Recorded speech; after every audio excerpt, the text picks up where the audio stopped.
Hi, it's Bob Powers. Today I'm going to talk to you about how to apply and why to apply protective rubber half soles to a leather-soled shoe. Now, leather-soled shoes, many of the higher quality shoes come with leather soles, and they're really beautiful, okay? But if you've ever worn them on carpet, they can be pretty slippery, okay, number one. And number two, as they wear, water really isn't very good for them. Okay, so here's a pair of beautiful Bruno Magli. Well, they were beautiful. They need some help, but this is probably a $300 pair of shoes when it was brand new. Okay, and I'll show you a little better example of what happens to leather-soled shoe as they wear.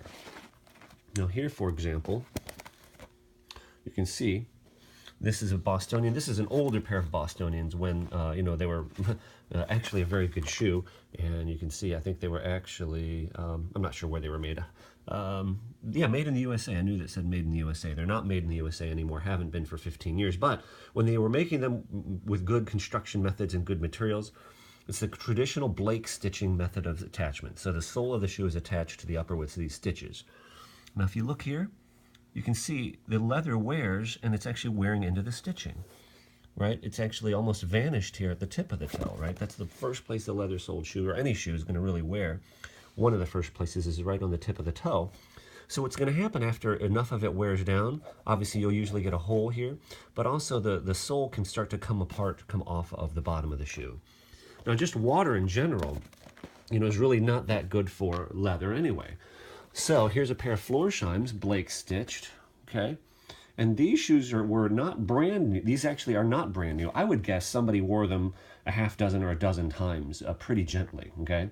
So what I did was I put masking tape, fat masking tape right across here where I wanted the sole to contact, or I wanted it to stop, and then applied glue, and I will show you the glue that I use.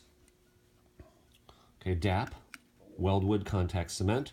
You apply it fairly generously to the bottom of the shoe and to the underside of the half sole. Just follow the directions on the can.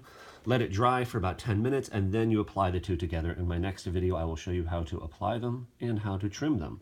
But the results you get when you do it right, okay, the edge, pretty nice, okay? It's not easy to trim these things, by the way. A little bit of you see right there, it wasn't perfect. But these are going to be shoes that are worn every day. These aren't, this is a $100 pair of shoes, not a pair of $500 shoes. So, okay, and spit shined toe cap. So when you do this, now you've got a nice protective rubber half sole. They're very durable, very good traction.